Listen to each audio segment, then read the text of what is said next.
hojii seexanaa diiguudhaaf ilmi Waaqayyoo mul'ate. Tokkoffaa ergaa Yohaannis boqonnaa 3:8. Hojii seexanaa diiguudhaaf ilmi Waaqayyoo mul'ate jedhee Yohaannis abbaan wangeelaa, Yohaannis jaalalleen gooftaa inni ergaas mul'atas barreessee ergaa isa tokkoffaa boqonnaa 3:8 irratti hojii seexanaa diiguudhaaf ilmi Waaqayyoo mul'ate jedhe. Dhugaadhumatti hojii seexanaa diiguudhaaf samii irraa gara biyya lafaa kana dhufee akka daa'imaatti dhalatee biyya lafaa kanarra waggaa 33 ji'a 3 kan deddeebi'aa ture gooftaan keenya qorichi keenya Yesuus Kiristoos. Amma kanaafuu barumsa kana jalatti maa inni hojiin seexanaa? Seexanni inni jedhame kun hiiki maqaa isaatii maal jechuudha? Yoom uumame? Maalirraa uumame? Hojiin isaa maal fakkaata? Hojii isaa kanas immoo akkamittiin ilmi Waaqayyoo jiraataa gooftaan keenya Yesuus Kiristoos alfaa omeegaa inni ta'ee akkamittiin dhufee diigee kan jedhu kanatti ilaalla jechaadha. Egaa Waaqayyo nu abarsiisu, Waaqayyo nu wajjin haa ta'u. Iccitii isaa isa fagaatee jiru naa dhiyeessee isa dhokate naa mul'isee arraba koorra naaf kaa'ee hiikii akkan isinitti dubbadhuuf akka Phaawulos hin gargaare akka nu gargaaruuf isiniif immoo yaada laphee Liidiyaadha akka bane yaada laphee keessanii akka banuudhaaf iyyamaaf jaalala Waaqayyoo nuuf haa ta'u. Seexan jechuun Amaariffas miti, Giizis miti. Seexan jechi jedhu kun jecha afaan warra Ibraayistiiti yookaan Ibrootaati. Afaan warra Giriikiin immoo Daabiloos jedhama. Kanaafuu hiiki maqaa kanaa immoo maal jechuudha? Of tuulummaadhaan kan dogoggore, of tuulummaadhaan kan kufe, nama immoo kan dogoggorsuu jechaadha. Afaan Amaariffaatiin Asanaakaay jedhama. Egaa hiika maqaa isaatii kana yoon jedheen ga'a. Yoom uumame? Kamittiin uumame? Akkaataan uumama isaatii Waaqayyo tokko jedhee gaafa sanbata guddaadhaa ergamoota isaa qulqulloota baay'inni isaanii haga kana jedhamanii afaan namaatiin yaada namaatiin bira gaa'uu kan hin dandeenye Waaqayyo callisuudhaan isaan uumee ture. Gaafa isaaniin uumu kanas inni isaan faana kan uumamedha. Hoogganaa isaanii olii galaa ta'ee kan kaa'amedha. Maqaan kabaja isaatii yeroo sanaa qulqulluu Saaxinaa'el jedhama ture. Egaa samiiwwan 7 jiran keessaas Yerusaalem ishee samiirra duuka bu'oota isaa faana jiraata ture. Ergamoonni warri kaan immoo Iyyoon Raamaa Erer gubbaarra jiraatu turan. Haaluma kanaan egaa Waaqayyo gaafa sanbata guddaa kabaja addaan ulfina addaan taasisee isaan uume gaafa roobiidhaa qormaata isaaniif laate. Eessaa dhufne? Akkamittiin uumamne? Eenyu uumaan keenya jedhu laata jedhee Waaqayyo qormaata isaaniif dhiyeesse. Uggaa qormaata isaaniif dhiyeessu isa gararraati waan dhaga'amu isa gajjallaati. Ergamoonni uggaa isaan dudubbatan dhaga'e. Ka'ee anatu sin uume jedhu laata jedhees yaadee sin dhiifne ana uumaan keessani natu sin uume anaaf sagadaa jedhe. Egaa hubadhaa asirratti egaa kun of tuulummaadha. Anas sin caala jechuun of tuulummaadha. Karaa adda biraa immoo anatu sin uume jedhe kun immoo soba. Yeroo jalqabaaf akkaataa kanaan of tuulummaadhaaf soba uume jechaadha. Kanarraan kan ka'e garuu ergamoonni warri kaan maal akkamittiin ati nu wajjin tokkumaadha hoogganaa keenya taatee kaa'amte malee jedhanii raatanii isaan gidduutti dubbiin dhalate, lolliin dhalate. Haaluma kanaan kabaja isaa dhabee ulfina isaa gatee achirraatii gara biyya lafaatti gad darbatamee jechaadha. Kanarraa ka'ee guyyaa kanarraa kaasee maqaan isaa qulqulluu Saaxinaa'el jedhamuun hafee seexana yookaan Daabiloos yookaan ergamaa dukkanaa, ergamaa xuraa'aa, ergamaa abbaa sobaa, nabse gadaa'ii jedhameeti maqaan itti laatamee jechaadha. Haala kanaan egaa samiirra iddoon isaaf hin argamne gara lafaa jalaatti gadi kufe jechaadha. Mul'ata Yohaannis boqonnaa 12 irratti samiirraa iddoon isaaf hin argamne iddoo lafa jalaatti gad darbatame akkuma jedhe. Egaa karaa adda biraa raajaan Waaqayyoo Isaayaas immoo Matsaafa raajii isaatii boqonnaa 14 lakkoofsa 14 irraa kaasee akka inni of tuulummaadhaan kufe kaa'ee jira jechaadha. Akkasuma dabalatas Matsaafa raajii Hisqeel boqonnaa 28 lakkoofsa 14 gubbaa irrattis akka inni of tuulummaa isaatiin kufe fakkeenyaan kaa'ee dubbataa jechaadha. Egaa haaluma kanaatiin guyyaama sanarraa kaasee hoogganaa ergamootaa hangafa ergamootaa ta'ee kan muudame qulqullaa Mikaa'elii ta'a jechaadha. Qulqullaa Mikaa'eliidha jechaadha. Iddoo isaa bu'ee hoogganaa ergamootaa ta'ee kan kaa'ame. Gaafa jimaataa immoo galati Waaqayyo guutuu akka ta'uudhaaf jecha Waaqayyo ofitti fakkeessee galati isaa guutuu haa ta'uudhaaf bakka isaa buusee Addaamiin immoo uumee jechaadha. Egaa isa kana Matsaafa Maqaabiyaan isa sadaffaa boqonnaa 2 lakkoofsa 9, Matsaafa Maqaabiyaa isa sadaffaa boqonnaa 4 lakkoofsa 8 irraati arguu dandeenya jechaadha. Haala kanaatiin egaa bakka isaa bu'uudhaan hangafni ergamootaa qulqulluu Mikaa'eliin kaa'ame, bakka isaa bu'uudhaan immoo Addaam uumame, galati Waaqayyo guutuu ta'ee itti fufee jechaadha. Egaa haa ta'uutii Addaamiif Hewaaniin immoo Waaqayyo dargaggeessa waggaa 30 taasisee addunyaa kana keessa walakkeessa yookaan annuura iddoo taate qaraanii yookaan Eldaa iddoo jedhamtu uume. Gaafa guyyaa 40ffaa mucummaa laatee fi gara gannataatti geesse. Egaa haaluma kanaan Addaam gaafa inni gannata keessa jiraatu gargaartuu isaa Hewaaniifis Waaqayyo hin uume cinaacha isaa bitaa keessaa lafee tokko fuudhee jechaadha. Egaa wanti nama dhibuu qabu lafee mataa keessaa hin fuune, lafee miillaa keessaa hin fuune, cinaacha isaa walakkaa irraa fuudhe olaantummaaf gadaantummaan isaan gidduu akka hin jiraanne akka wal gargaaraniif jecha godhee uume jechaadha. Haaluma kanaan egaa Addaamiif Hewaaniin kan ammoo hin nyaatinaa, nyaattanii jennaan du'a duutu jedhee abboommi isaaniif laate. Abboommi Waaqayyo kana eegaa gannata Eeden kana keessa waggaa 7 ji'a tokkoof guyyaa 17 jiraatan. Kanaan booda seexannaa majaajiin inni Waaqayyo gooftaan ilma isaa nuuf ergee ilmi Waaqayyo inni ta'e kun hojii seexanaa diiguudhaaf inni samiirraa dhufee mul'ate kun hojii seexanaa inni jedhame sun maal akka ta'e gaafa ilaallu afaan bofaa naasa'ee foon bofaa uffatee dhaqee Addaamiif Hewaaniin dogoggorse. Hiika maqaa isaatii keessatti sila maal jenna Assanaakaayi dogoggorsaa gufachiisaa akkuma jenna dhaqee afaan bofaa naasa'ee foon bofaa uffatee dhaqee Addaamiif Hewaaniin dogoggorse. Maal jedhe sooressa taatu jedhe waaqa taatu jedhe ogeessa taatu jedhe Waaqayyo wajjin walitti dhaqe. Garuu isaan waaqa ta'uun isaanii hafee nama ta'uyyuu hin dhaban, namummaayyuu hin dhaban. Ulfina argattu jedhin salphatan, hin kabajamtu jedhe qullaayyuu ta'an. Akkuma kanaan Waaqayyo wajjin wal lole. Hojiin isaa tokko isa kanaadha. Sa'a inni foon bofaa uffatee afaan bofaa naasa'ee akkuma inni Addaamiif Hewaaniin ajjeese dogoggorse waaqarraa adda baase gannata keessaa baase gara rakkinaa gara dhiphinaatti akkuma fide sana ilmi Waaqayyo immoo hojii isaa kana diiguudhaaf foon namaa uffatee cubburraa kan hafate kan namni hojjete hundaa hojjechuudhaan dhufee dhalate jechaadha. Samiirraa gadi bu'ee mul'ate jechuun dhalate jechuun iccitiin isaa kanaadha. Atsafaa Daabiloos kana deebisuudhaaf. Atsafaa isaa kana gocha inni godhe kana innis immoo isatti deebisuudhaaf jecha jechaadha. Egaa Addaamiif Hewaan gannata keessa erga ba'anii booda akkuma ba'aniin waada argatan miti. Waggaa 100 boo'e Addaam. Seexannis waggaa 100 guutuutti taphate. Yeroo isaan gaabbii galanii deebi'uudhaaf jedhan akka isaan gaabbii galanii hin deebine taasise. Haaluma kanaan egaa gara gannataatti sin geessa jedhee asii gadi lixa biiftutti fuudhee ka'ee kallattii gannataa jalaa balleessee isaanii taphate. Keessumaa keessatti hojiin irratti hojjete keessaa tokko maal yoo jettani kanaan booda rakkinni keessan kan inni isin salphachuu danda'u kan isin nagaa boqonnaa argachuu dandeessan amma waan isinitti immoo tole jettanii yoo naa raawwattan qofaadha ittiin jedhe. Maalinni jennaan arraa kaasee ani garbicha Daabiloos ana arraa kaasee garbittii Daabiloos jedhaati naa mallatteessa. Maal naa mallatteessa mallattoo naa kenna jedhe. Dhugaatti fakkaatee mallatteessaniif mallattoo isaanii tokko kana fuudhee galaana Yordaanos keessa dhaqee dhokse. Mallattoo isaanii isa tokko immoo fuudhee dhaqee abidda Si'ool keessa dhaqee dhokse. Egaa adda sanaa booda achitti isaan dhiisee deemee jechaadha. Addaam akkaataa kanaan waggaa 100 bu'anii waan nyaatan hin dhabanii, hin sodaatanii, hin dhaamotanii, hin dhukkubsatanii gidiraan biyya lafaa kun amma nu itti jirru kun irratti ol ga'e.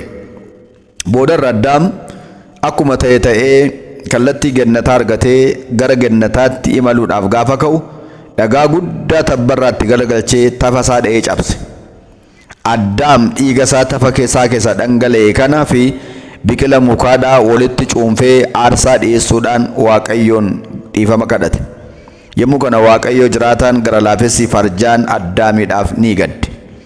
Addaamiidhaaf gaddee akkana jedhe, saara dhufee raawwatu kana waadaa seeneef akkana jedhe, yaa Addaam guyyaa 5 walakkaatti dhala keerraa dhufee dhaladhee tananii akkuma namaatti dhaladheen akkuma namaatti illee godaanee salphadhee tananii kabaja kee sii deebise, cuuphameen mucummaa sii deebise, fannifamee du'ee du'a mo'een du'aa si kaasa jedheetoo Waaqayyo waadaa seeneef jechaadha.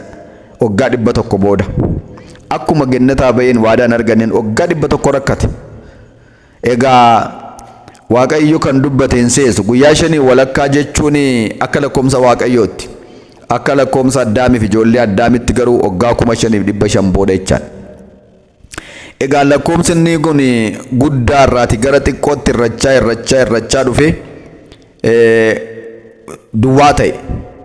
Gaafa inni duwwaa ta'u Bitootessa 29 gaafa sanbata guddaa ganama barii dubaroo Maaramitti ergamaa isaa qulqulluu Gabreelii ergee misiraachotti dubbate. Wangeela Luqaas boqonnaa 1 lakkoomsa 26 irraa kaasee kan jiru sana jechaadha. Dubaroo Maaramis naate.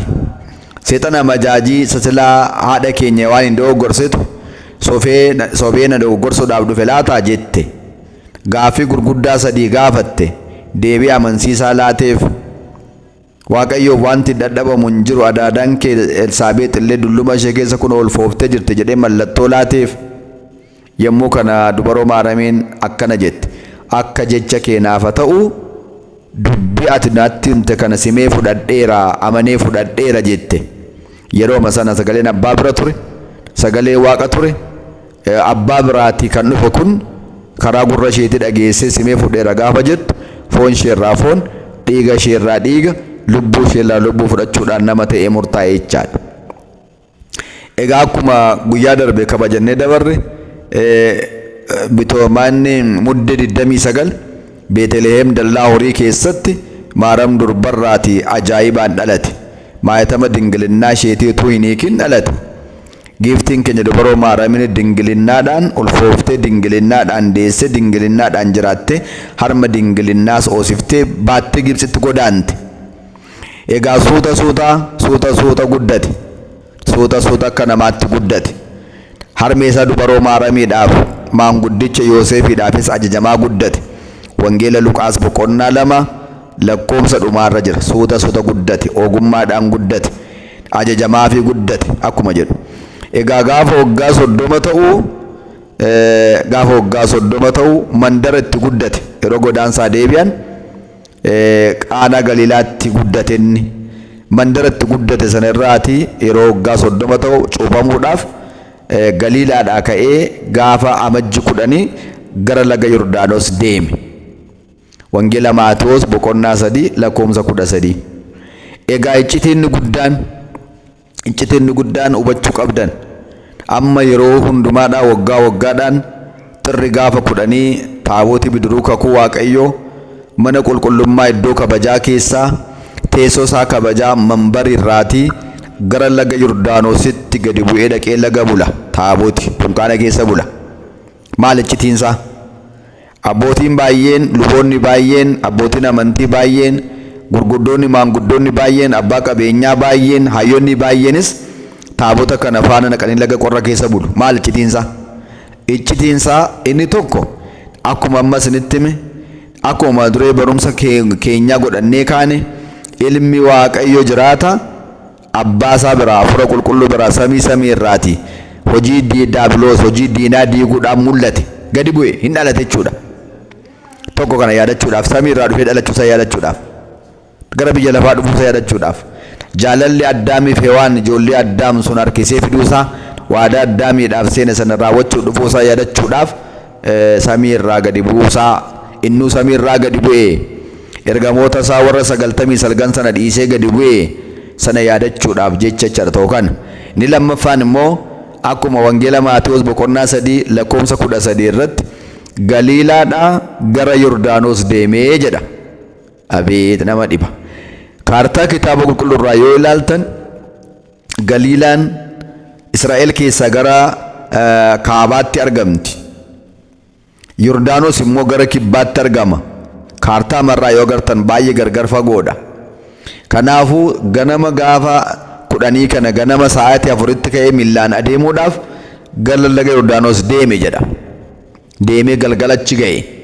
Kanatti yaadachuudhaaf.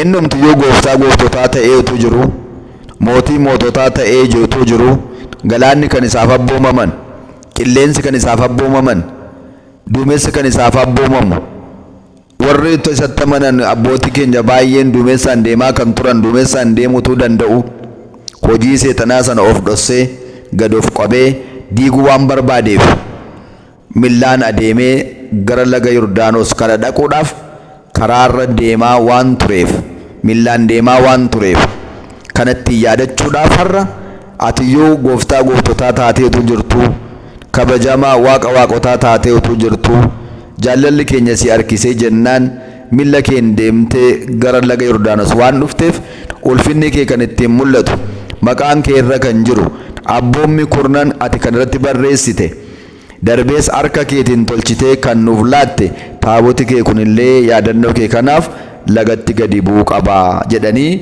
abbootiin Hafuura Qulqulluun geggeeffamanii kanaaf laga bu'aa jechaadha. Sanatti yaadachuudhaaf. Karaa dabraa inni millaan adeemee gara laga kanaa dhufuun isaas iccitii qaba. Iccitii inni qabu maal ennaa jettan gurguddoonni addunyaa kanaadha, sooressoonni addunyaa kanaadha. Addunyaa kana keessatti taayitaa olaanaa kan namoonni qaban isarraa baratanii gara lubaa deemanii akka isaan sirna cuuphaa geggeeffatan seera tumuudhaaf jedheeti.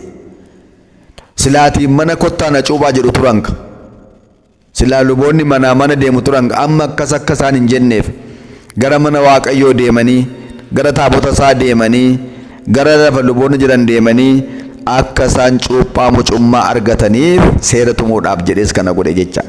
Abeet kasoomin akkamiitiin akkamiiti.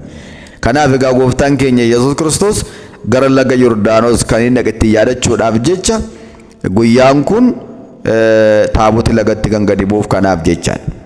Egaa maatiiwwan Waaqayyoo dhugaadhumatti egaa gooftaan keenya achi dhaqee bulee halkan walakkaa ammoo yeroo Yohaannis cuuphaan namoota yeroo sana turan qalbii jijjiirradhaa anamma bushaayinan sun cuuphaa inni ana booda dhufuudhaaf jiru garuu Hafuura Qulqulluudhaaf bushaaniin sin cuuphaa inni anarra ni caala jedhee waa'ee isaa dhugaa ba'aa ture. Inni anarra ni caala, inni gooftaa gooftotaati, inni mootii moototaati, ani kophee isaa baachuun naaf hin ta'u jedha. Iddoo tokkotti immoo ani kophee isaallee hiikuun naaf hin ta'u jedheedha. Utoo manni akkana jechaa jiru gooftaanis nama gidduudhaan gaafa mul'atu ilaa kunoo innan jedhee isinitti himaa ture kun oolaan Waaqayyo kunoo isa kanaadha. Inni cubbuu addunyaa kanaa kan balleessuudha jedhee waa'ee gooftaa keenyaa dhugaa ba'uu jalqabe jechaadha. Egaa gooftaan keenya Yesuus Kiristoosis haala kanaan gara laga Yordaanos kan dhaqe kanatti yaadachuudhaaf yeroo hundumaa xirri 10 yookaan amajji 10 taaboti lagatti kan bobba'uuf icciti kan waan hubachuu qabdan. Amma gaa nuti faarfachuudhaan awwaara mataatti nu ka'ee dadhabuudhaan egaa luboonni immoo taabota baachuudhaan namoonni immoo duukaa kabajanii deemuudhaan yaadannoo kanaa gochuudhaaf jecha waggaa waggaan kabajan. Ayyaanni kun illee ayyaana sadarkaa addunyaatti waltawwaadha. Kan harkaan hin qaqqabamne hin tuttuqamne jedhamee UNESCO irratti galmaa'eeti jira jechaadha. Ayyaanni kun kan biyyoolessaa qofa miti, kan sadarkaa addunyaatti waan kabajamudha. Kanaafuu ayyaana kana gaafa yaadannoo kana goonee kabajannu maal arganna? Tajaajila argamu kanaan eebba hin mul'anne, ayyaana Waaqayyoo hin argamne badhaafamna. Yaadannoo qulqullootaa taasisuun eebba namaa laachisiisa. Yaadannoon qulqullootaa eebbaaf akkuma jedhu, eebba laachisiisa akka jedhu. Egaa amma inni kun garuu qulqulloota kan taasise uumaa isaaniiti, abbaa isaaniiti, waaqa isaaniiti.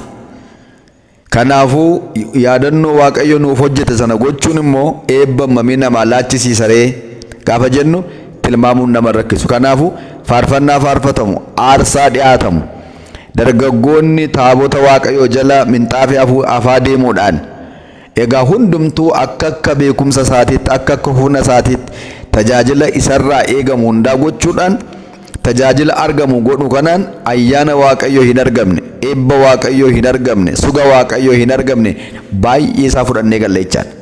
Mee waan tokkoon sin yaadachiisa kitaaba qulqulluu keessa. Eesawu ittoo misiraa argamuutiin Yaaqoob immoo hangafummaa hin argamne ol jijjiiran. Mee waaqayyo isinitti haa mul'isu. Ittoo misiraa hin argamu, hin qabamu, hin safaramu. Hangafummaan garuu hin argamu, hin qabamu, hin safaramu. Yaaqoob wanta argamu kenneefi wanta hin argamne, eebba hin argamne hundarra kan caalu argate. Akkuma ta'e nutis tajaajila argamu kanaan wanta hin mul'anne hin agarre ayyaanaaf eebba waaqayyo suga waaqayyo arganna jechaadha. Kanaafuu ayyaana kanarratti maal gochuu qabna ree? Jabaannee faarfannee kabajuu qabna. Akka Daawit taabota waaqayyo duratti utaalee dabqee faarfate sana nutillee utaallee faarfannee yaadannoo gooftaan keenya samii irraa nu fayyisuudhaaf mucummaa dhabne sana nuu kennuudhaaf dhufe sana yaadachuudhaaf gochuu qabna. Inni kan biraan nu cuubamee nu fayyisuudhaaf jedhee Galiilaadhaa ka'ee millaan deemee gara Yordaanos dhaquusaa kana yaadachuudhaaf akkanumaan yaadannoo akkasii kana gaafa taasisnu laphee guutuudhaan ta'uu qabna jechaadha. Egaa maatiiwwan waaqayyoo maaliif halkan keessaa cuubame? Maaliif halkan keessaa cuubame? Tokkos maaliif ganama bariimmoo waggaadhaan laga Yordaanositti kan fakkeeffamtu sanatti gadi buunee dhaqne achirra sirni qiddaaseen hin geggeeffama, achirratti lallabii wangeelaan ta'ama, achirratti immoo abbootiin keenya bishaan nutti facaasu. Maaliif inni immoo maal inni citiinsaa achi dhaqu maaliif barbaachise? Maaliif barbaachise? Barumsa keenya kana keessatti guyyaa itti aanutti ilaalla. Inni kan biraan maatiiwwan waaqayyoo, inni kan biraan nuti ilaallu immoo taabooti maqaa qulqullicha Mikaa'eliin kabajamu immoo gaafa 12 kan inni galu. Inni immoo maaliif maaltu ta'e gaafa sana maal citiinsaa kan jedhu guyyaa itti aanu wajjin baranna. Egaa waaqayyo isa dhageenya kanaan nu haa eebbisu. Hojii seexanaa diiguudhaaf ilmi waaqayyoo mul'ate jedha. Hojiin seexanaa gaa maaliin? Saanni foon bofaa uffatee afaan bofaa naasa'ee Addaamiif Hewaan hin dogoggorse. Har'allee immoo waggaa 5,500 guutuu ijoollee waaqayyoo dogoggorsaa kan ture sana gooftaan keenya immoo foon namaa uffatee afaan namaan dubbatee gad of deebisee dallaa walitti dhalachuudhaan kunoo cuuphaa kana immoo akkaataa kana cuubamuudhaaf adeemee gara laga Yordaan dhaquusaan sun hojii seexanaa sana diiguudhaaf. Mee akkamittiin diige? Maal fakkaata laata kan jedhu barumsa keenya guyyaa borii keessatti fufna. Waan nu barsiise, waan nu dheekkame, waan nu gorseef galanni waaqayyoof haa ta'u. Ayyaana kana ayyaana nagaa, ayyaana gammachuu, ayyaana sugaa nuuf haa taasisu. Galanni waaqayyoof haa ta'u.